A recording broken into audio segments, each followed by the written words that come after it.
Hey, Jodi, you came in this afternoon. You were looking strong. You were looking happy. How are you feeling about the whole quest so far? Actually, I am pretty happy with how it's going. I was going to ask you a question. Do you mind if I start by asking you a question? That's fine. I haven't even looked at the board. Do you know what position I came in? What position was it?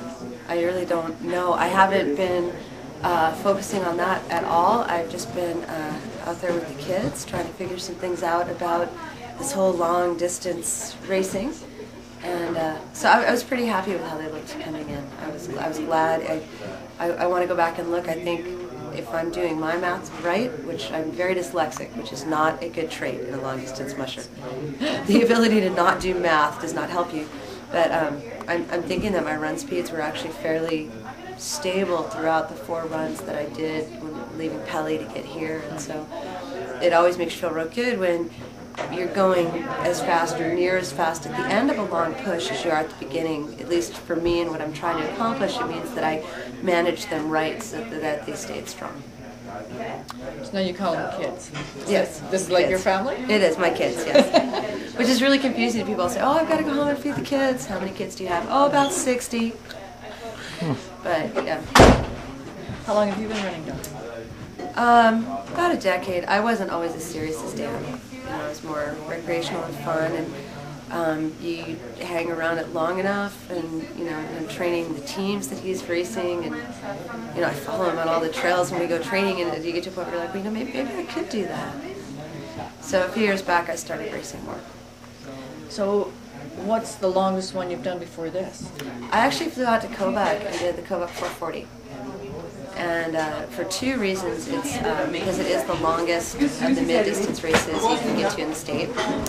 But also the conditions on the coast of Quebec are really different than what we train in interior Alaska. And I wanted that experience of going out and racing in conditions that were kind of foreign to me. So that was really good to do. And that turned out well? I had a blast. I had so much fun. It actually was a difficult race in that there was a pretty good blizzard on the last run, and a run that might have taken me 9 hours ended up taking like 19 or 21, and, which obviously isn't what you expect or what you hope for, but it was the experience that I needed to be able to get through it and say, okay, I lived through that and everything worked out fine. And also when you travel to some of the remote communities, the hospitality is fantastic. One of the things that they do that for me was especially nice was they have this program where every musher, when you pull into a village checkpoint, you pick a kid's name out of a hat, and that kid gets an Easter basket because the race is after Easter, so they get all the leftovers flown out there. And so you're pulling into a community, and every kid in town is out there, musher, musher. So you feel like a rock star, and you know it's for the Easter basket, but it doesn't matter. It just feels so good to have all these kids come running out just to see you come in. So that's really fun. Well, mushers really mean something to the people who are out there in the bush, don't they? I mean, it's a way of life, and you're really coming to their place, and so few people do. And they also, they have a real sense of hospitality out there. They're very excited to have people come out and see them and visit their communities, and so they really do a wonderful job of making you feel welcome, well-fed, very well-fed on that race. So you're feeling good, positive about going forward? I'm always a little nervous. I tend to be a little bit nervous about things. So, the unknown and the sections of trail coming up, some of them are known for being a little harder, a little more technically challenging. So it's kind of nice to start in Canada and get the opportunity to kind of bond with the team, have that first 500 miles. Mitch and the Canadian Rangers did just a bang-up job. I could not have asked for a better trail. And so it feels like I'm starting from a good place, and we'll see how it goes when we get over there. Well, best of luck to you. Thank you very much. Hey, and if this is for Facebook, yeah. I just wanted to say to everybody, I know my spot wasn't working, and I'm very sorry. I guess there was some hubbub.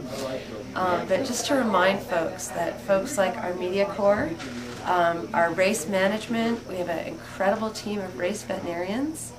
The judges and the race marshal and the officials are out here doing a fantastic job.